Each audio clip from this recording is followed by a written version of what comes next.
welcome everybody to the first of a new series of War on Cancer webinars. This series or this season is going to be called Psychologist Sessions with Hana and Jamali, in which we'll go through the depths of the psychological experience connected to going through cancer.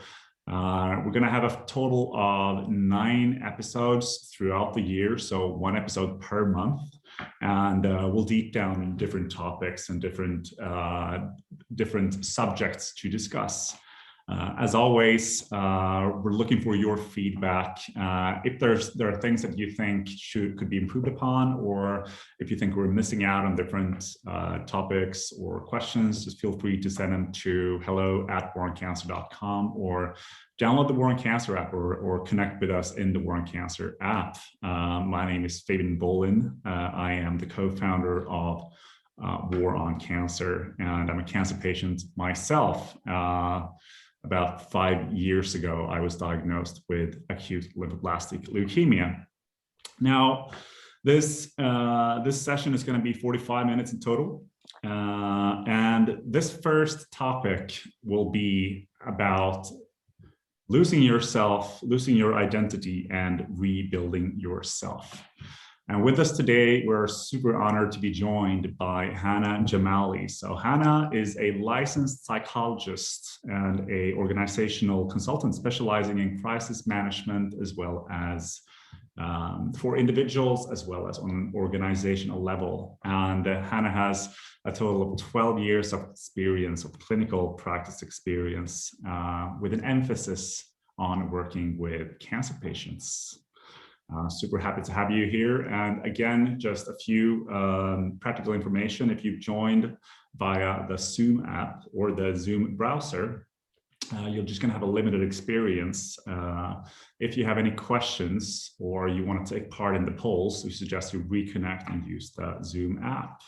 And having said that, any questions that you think you want to ask, just ask them here in the chat, and we'll try and pick them up and tackle them towards the end of the episode. Right, so today we are talking about losing and redefining yourself. I remember from a personal point of view when I went through cancer, hearing the news about my cancer diagnosis and also about the fact that I was going to go through 900 days of chemotherapy, it felt like dying. It felt like dying on a psychological point of view. Back then, I was very much connected to my career.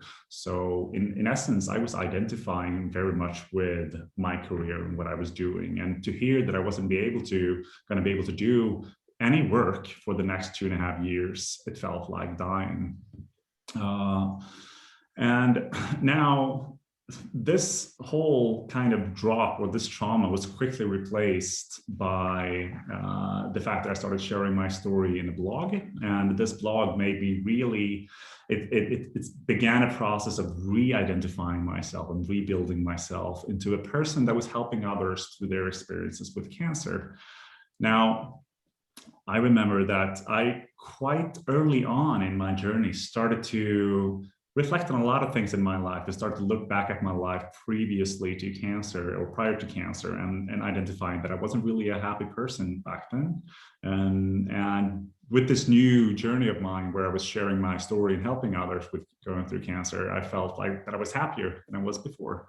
And even though I communicated that, I remember that the society as a whole and people around me, even though many of them read my blog, had trouble sort of acknowledging or accepting that. I felt that they always wanted to put me in the position of a victim, and they were surprised when I talked about this feeling of purpose and feeling energized in different ways than I was beforehand. So obviously this is a difficulty here, or there's a contrast between how you identify yourself and how society identifies yourself.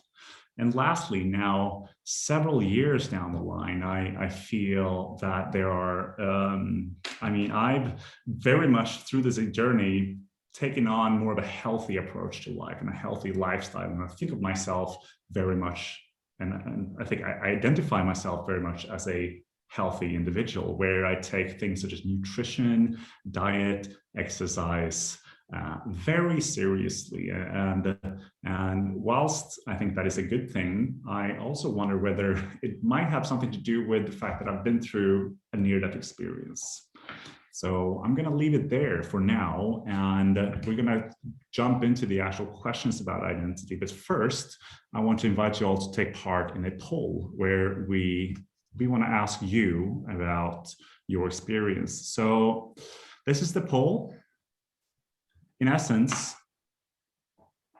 the question is, did cancer make you feel like you lost part of yourself?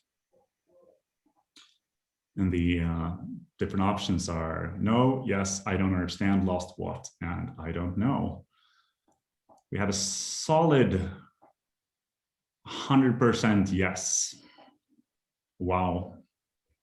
80% of the people have now voted.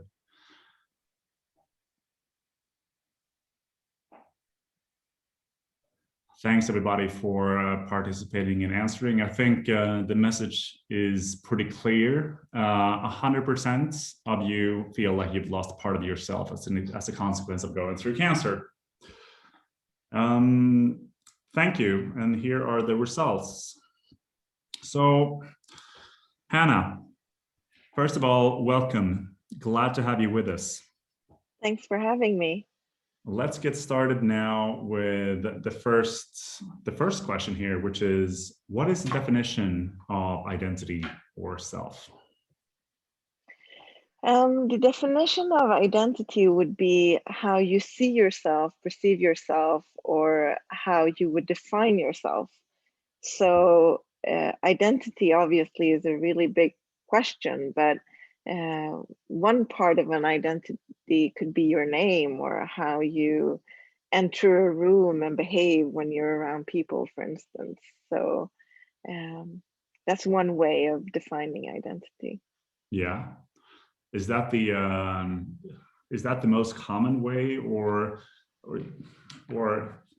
how I see myself when I come into a room, or?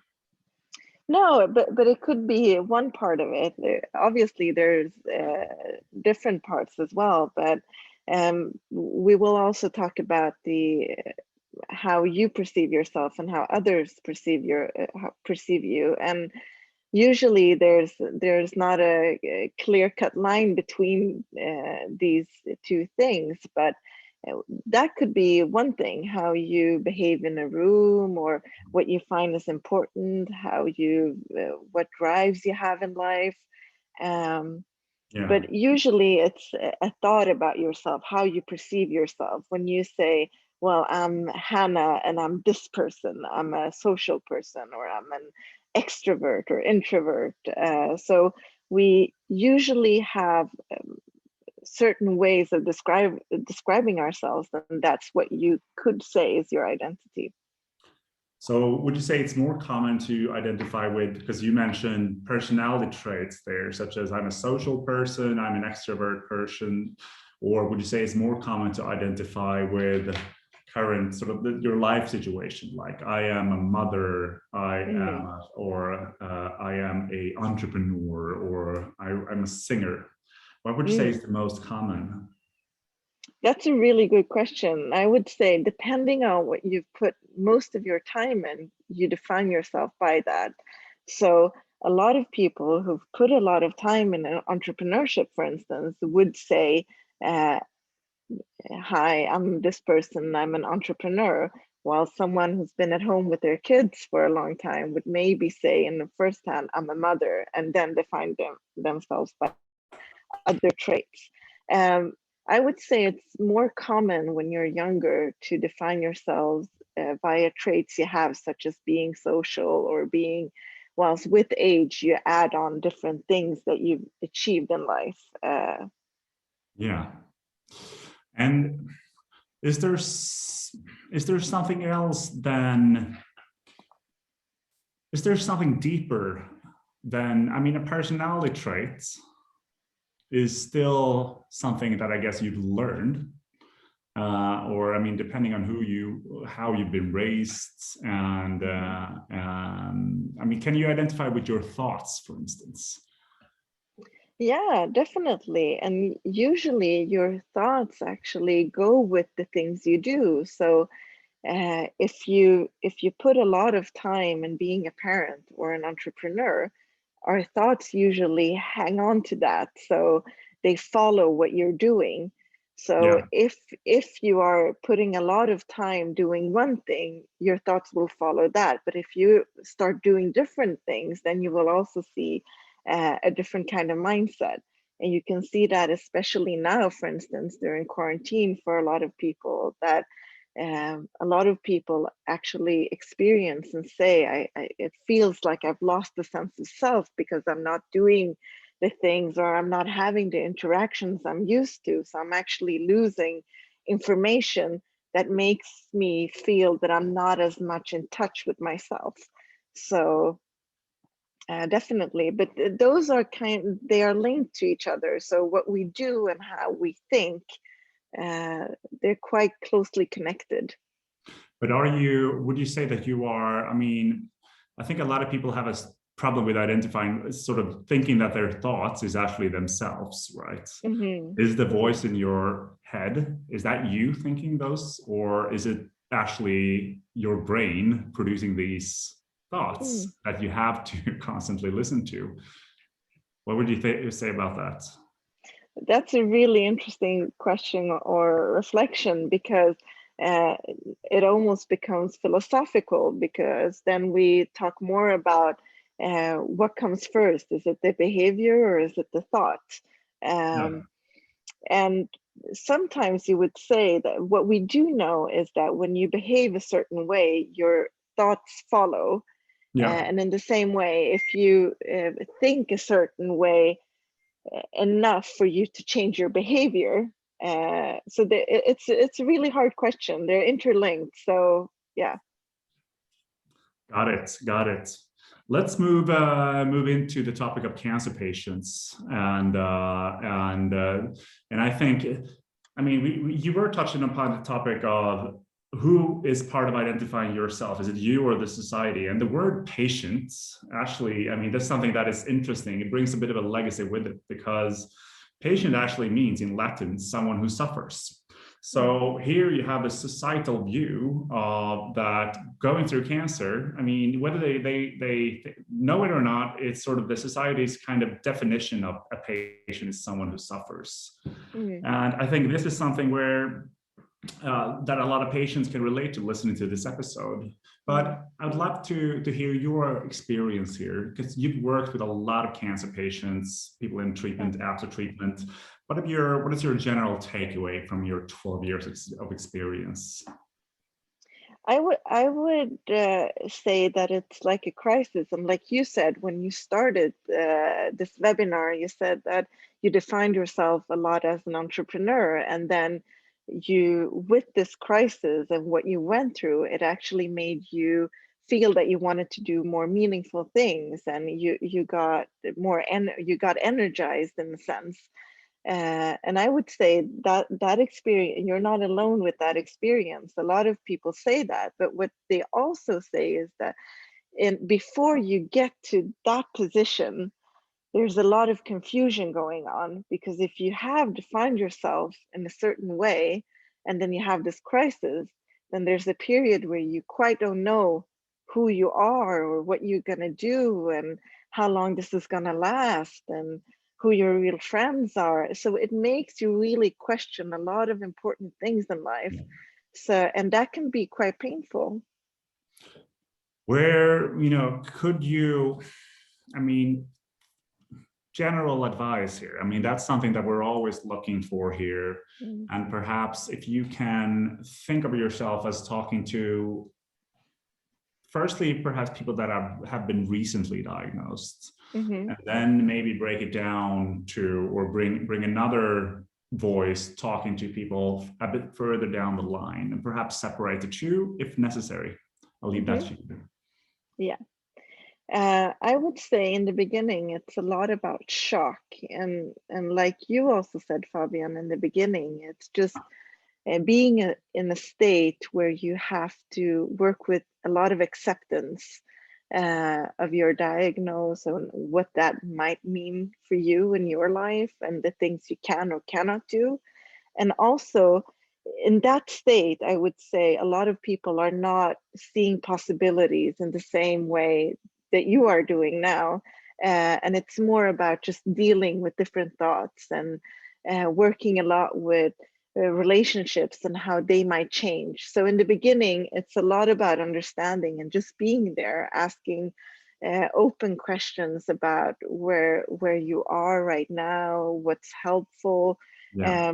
So it's a lot about the here and now. So what makes you go up in the morning? What gives you a bit of glimpse of positivity or happiness or a drive that you can recognize in all of this shock? So that would be the first state. And can I just ask you, because now it seems like we're talking sort of very broadly, if we are going to focus on the identity parts here. So how would you say that aspect is kind of differs between someone who's newly diagnosed, and is that something you've seen? Have you seen a pattern throughout your years of work? I would say the identity loss or the feeling of identity, my experience is it comes a bit further down the road. In the beginning, it's more about not so much the identity, more than the shock of being through something different and a big crisis. And what happens around a lot of the people I've talked to is, just seeing that relationships change and what that does to me, to see that I'm in different, like you said, a lot of people say, I feel I'm being victimized and I don't feel like a victim. So how can I change this dynamic going on between me and my friends or family? So that is one part. Just to understand and see, well, they are trying to navigate this as well, even though it's hard, and you as the person with cancer should get that support right now, but they are also going through this change and might not quite know how to approach you or talk to you about this. So obviously that will have an impact on how you identify yourself, and it might change the dynamics and the relationships you are.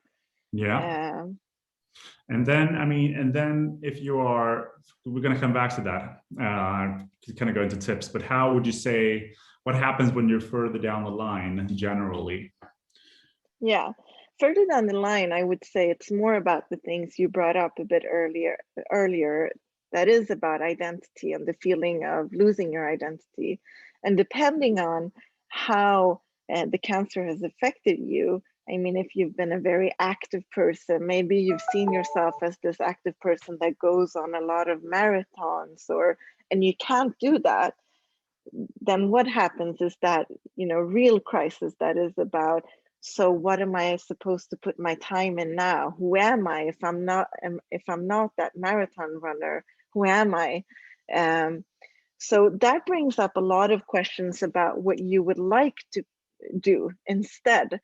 And some people, they want to get to it straight away. They want to explore and be curious about that. And I would say that's a real strong resource, being curious about the unknown and trying to, navigate all of these feelings that are going through your body. So I would say what I've done in my conversations with patients in that state when talking about identity is just helping them navigate all of these different feelings and thoughts that are coming, and almost like a mindful way of seeing them. So how can I be curious about this? And how can I, instead of losing myself, as in losing my identity, how can I take on these thoughts and feelings and see what can I work with here and what would I like to do instead? Nice. I like that. Approaching it with a sense of curiosity. I think it's sort of, I guess it goes further than for just cancer patients. I mean, approaching life in that sense and being curious about how you're feeling and how you're responding internally to different life situations, I'm sure is something that could be beneficial for everybody. Yes, and we actually do know that, and when it comes to clinical research as well, that curiosity is actually a really helpful quality and something you obviously can train and make sure you do more of, but it's really helpful in crisis to work with curiosity. What if I'm not curious then? So what if I mean, what if I am diagnosed and the only thing I want is to get rid of this cancer and go back to my previous life? Is that something you encounter often? And how would you kind of go about, because we know that cancer does in fact change a person when it comes to your identity. There is in essence no real going back. Because something's going to be changed about you. So how do you tackle these people that come with those type of concerns?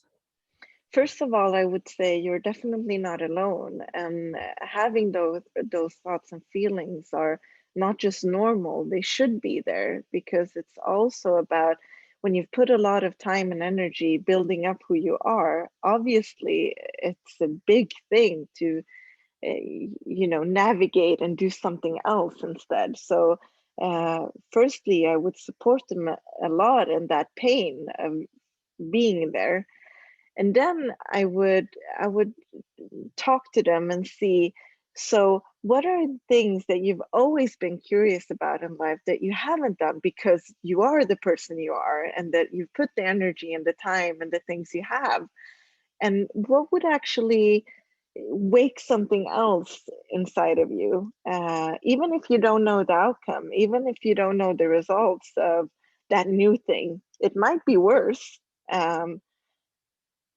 but what would you need to be able to explore something unknown that you know nothing about, and how can we step by step work on that? So taking them from this big question and making it like an everyday practice towards Yeah. that curiosity. Yeah. And then I guess you're focusing on, identifying perhaps a passion of mine, something I Yeah, thought that I wanted to try out, but never really found the time to do. definitely like that. And passion is, I love that word, because uh, being a passionate person is not, just being passionate or not being passionate. It has a lot to do with exploring curiosity. So if you're new to that, that's a way of awakening passion and Yeah. trying new things and see, is this something that, gives me energy, that gives me new thoughts?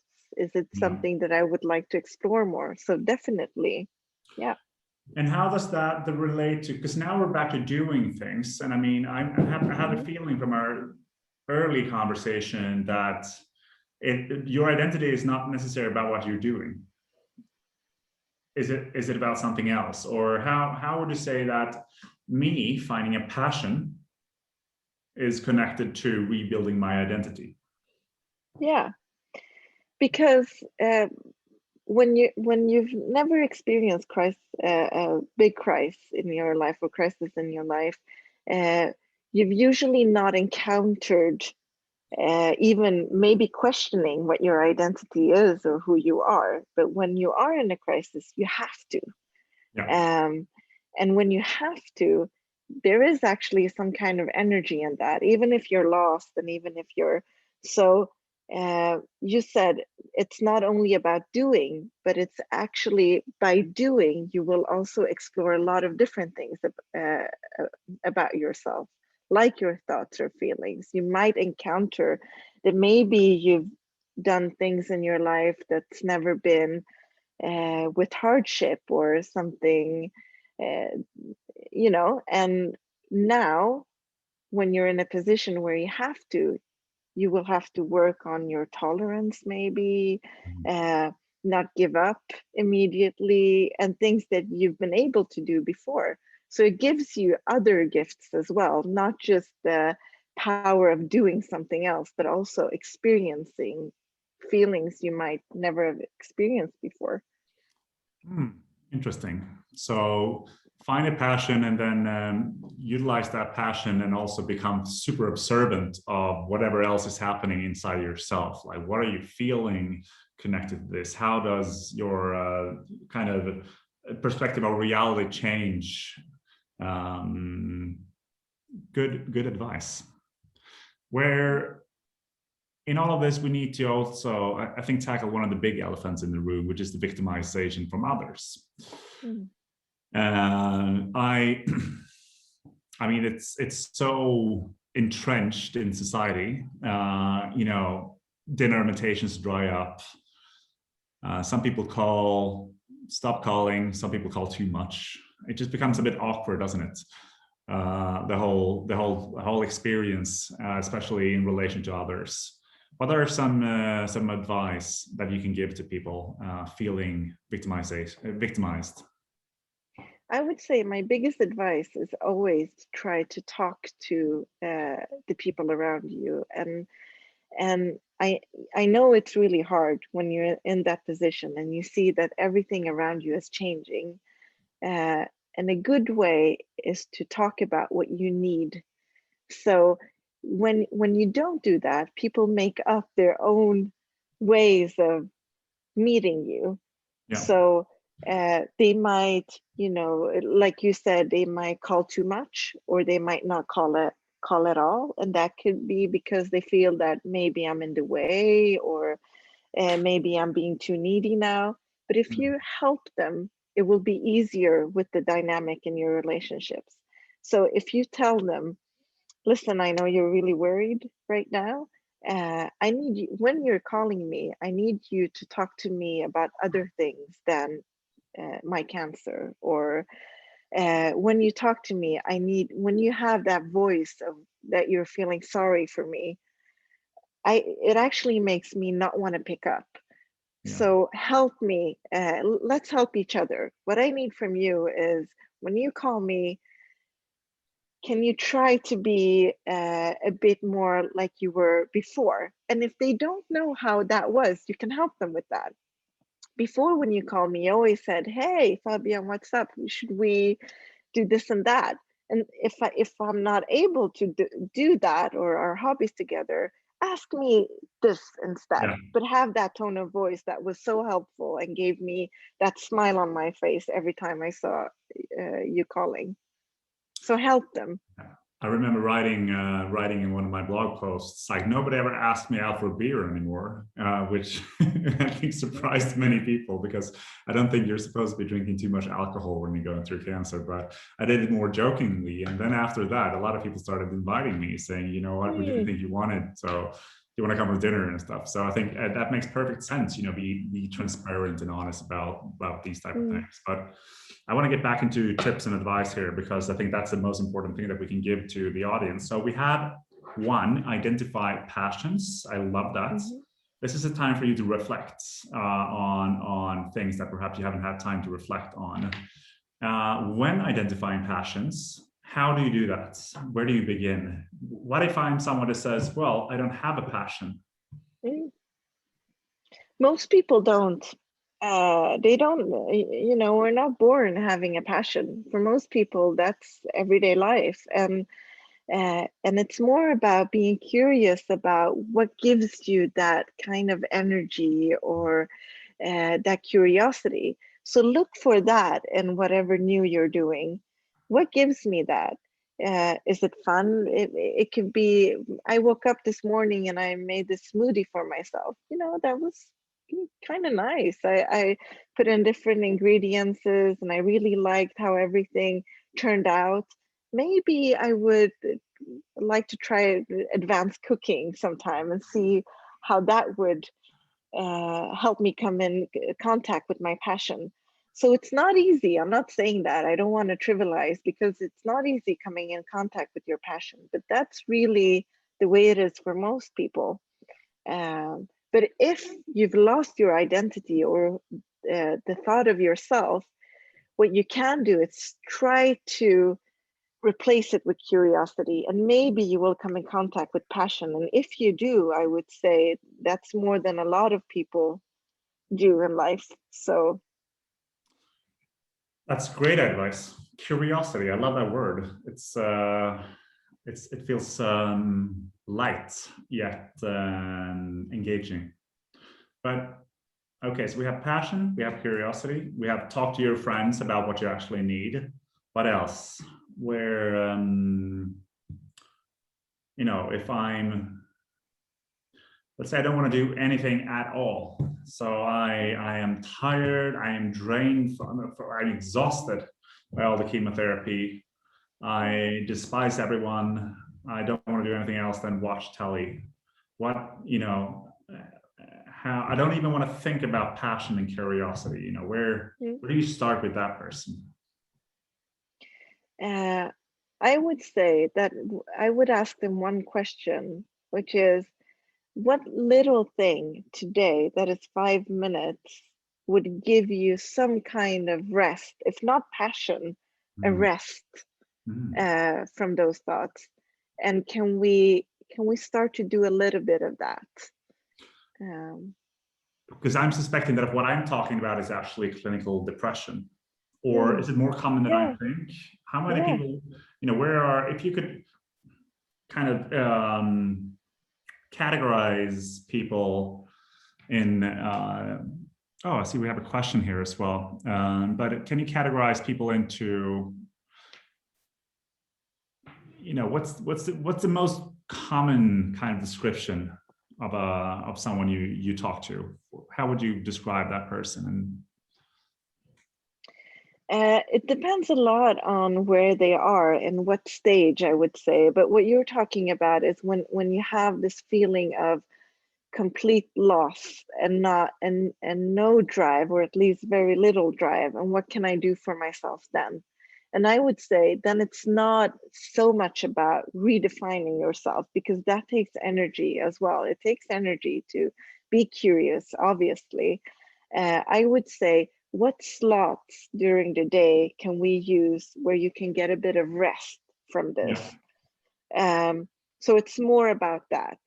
It's more about, where do I have that neutral state of mind, and can I try to work so I can make those a bit longer?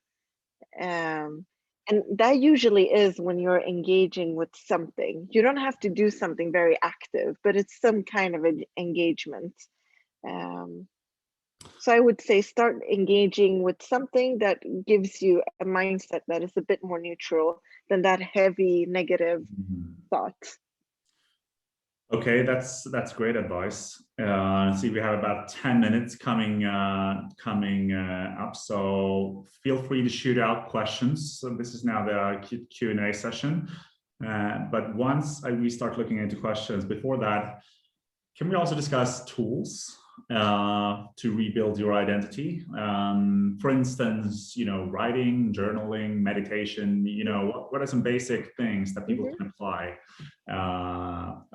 here? Talking to others. You know, what's your suggestion? Yeah. Good.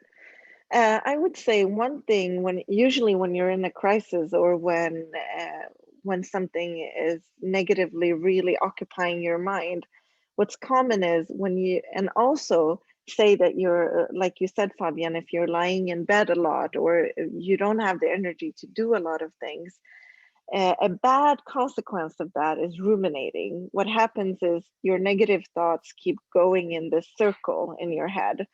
And because you're not having a lot of other, what do you call it? You don't get a lot of information from doing things. You tend to have this rumination. So what you would do clinically, what we work on when it comes to depression, is to try to see it. So it's a really good thing, writing things down. And you can work with themes. So what are the usual themes that comes up in my mind about? It might be things I can never do again, or it could be how I perceive myself, or how people perceive me, or things like that. So write those things down and take a good look at them and just try to sort. So that's a good way of just getting it out of your mind. Yeah. And then you get to the next step. And the next step is more about, so how are these thoughts helping me in my everyday life? Are they making me feel worse? Okay, so is there something I can replace a bit of my time with that? by engaging, for instance, in something. It can be whatever, where I can get a bit of break from that. But some things I might be able to do something about. For instance, if there's a change in dynamic in my relationships, am I willing to change that somehow by having a conversation, for instance? And then I would say the next step would be to try to work on things you would like to say. Yeah. So what is my message? What is it I want to say to my friends or family? What message do I want to come through? So that's the more act part. Got it. Nice. I want to come back to that, but let's bring in a few questions here. First one from Anna. What's the advice to learn to live with the uncertainty of cancer coming back? You know you're stage 4, can't get cured, but a chance to be cancer-free. But have a chance to be cancer-free, but a high chance of it coming back. So we're going to be covering the topic of fear of the unknown / cancer relapse in the next session. But perhaps you just want to, because obviously that becomes part of your identity, doesn't it? Definitely. So perhaps you kind of want to take the identity angle and answer that question here. I would say what we usually do as people is a big problem in that, is that we see a lot of years in advance. That's what our mind does. It's a way of surviving or trying to work on what we would like our future to be like. So a way of working against that is more about working with the now. What is important to me right now in the next week or month that I have in front of me? What would I like my life to be in that month? What would I like to do? What conversations would I like to have? What is important to me? If I don't know what is important to me, how can I find out? And one way is to see what gives me a bit of energy, what takes energy, and how can I work with that when I'm trying to find out what is important to me. So even though it's really painful letting go of the overall, the 10-year perspective, it would be more about working with the now, even though it's hard. I know that. Because now is the only thing that is real, right? Now is the only thing that's real and the only thing we can actually change and work with. We can only have ideas of, in 10 years, I would like my life to be in this certain way, or I can work for that, but it's always via the now. We're doing that anyway. So if we can somehow work with the results coming a bit faster, that would be quite nice, and something a lot of people struggle with. So yeah. And then the $10,000 question is, of course, how do you get into the now? Yeah, and the getting into the now is exactly that's a $10,000 question. Because our mind is it's so old. I mean, we're not built for this. We're not built for being in the now. We're built for survival, not built for thriving and developing. So that's a really tricky thing for our mind to do, to be in the now. So it tends to scatter, and that's okay. So what I tell people I'm having conversations with in my clinical talks is that it's not about judging yourself when you're not able to be in the now. It's more about seeing, what do I need to be able to be more in the now? If your mind scatters, it scatters. It just shows that you're normal and you know that you're working well. But being in the now is a lot about finding something and telling yourself, what do I need to be able to focus for 2 minutes? And then we can start to build up a longer and longer period. But to work with the now, you need to be in the now. I mean, it feels like we're avoiding the word meditation here, or yoga and these type of things. Is that something you, I mean, it feels like to me obvious ways of getting into the now.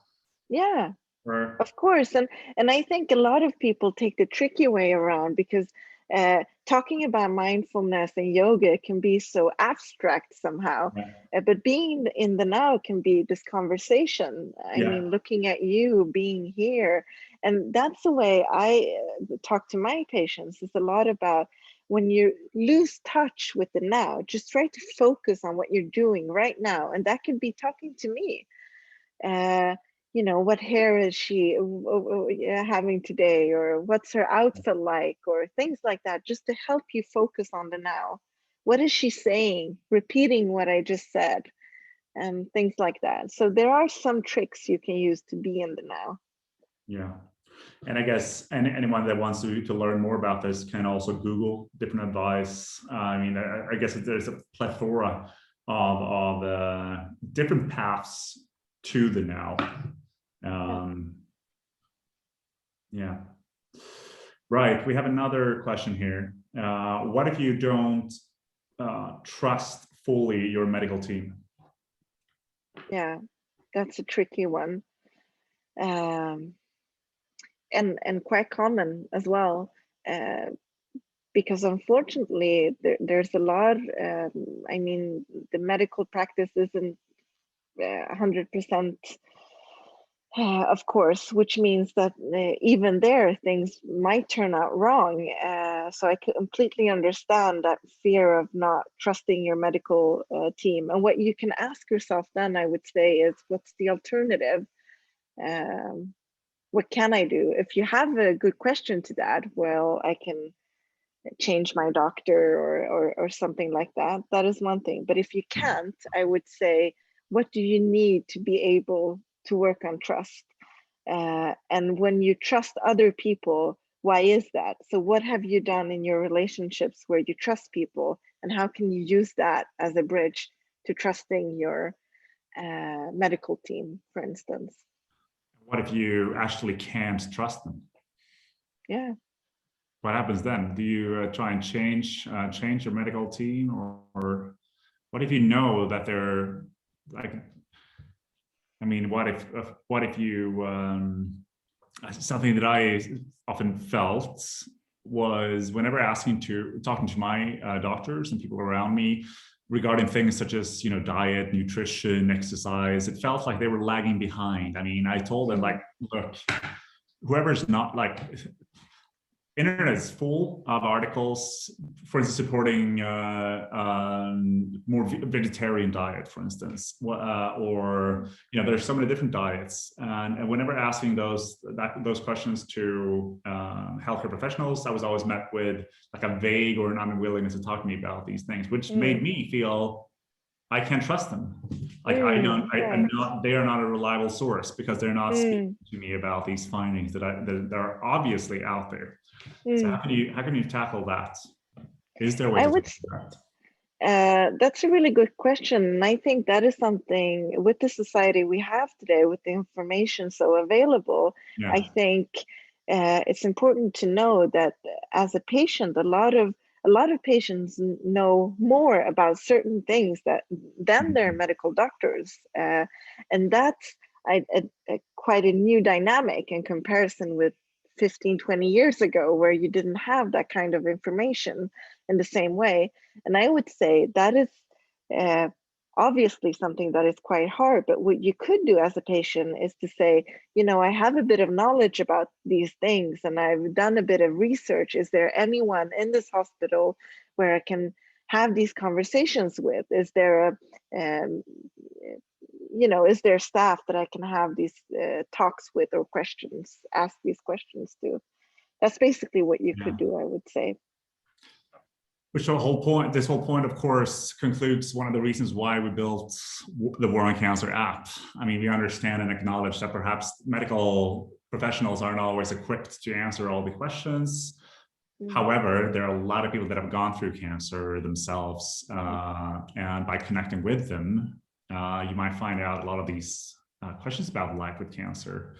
And for anyone that doesn't or hasn't signed up to the War on Cancer app, having more questions about this, make sure to check it out. Connect with people that you feel that you can relate to, and ask your questions in there. And with this, I want to conclude the first session, the first webinar. We want to thank everybody that's joined in to listen to us. If you have any questions or any feedback, don't hesitate to reach out to us, either myself in the War on Cancer app, which is @FabianBolin is my user tag, or just send an email to hello@waroncancer.com. Now, the next webinar is on Friday, the 7th of May, at the same time as now, so 1 p.m. UK time or 2 p.m. Swedish time. And as mentioned before, we're going to be covering the topic of dealing with the unknown, fear of relapse. If there's any other topics you'd like us to cover in the next couple of, we have an idea and a rough agenda, but if there are things that you think you'd really love to listen to, send those to us again at War on Cancer, hello@waroncancer.com. And with that, I want to conclude the first seminar. Thanks everybody for listening, and great chatting with you, Hana. See you in about a month's time. Yeah, thank you. Bye. Bye, everybody.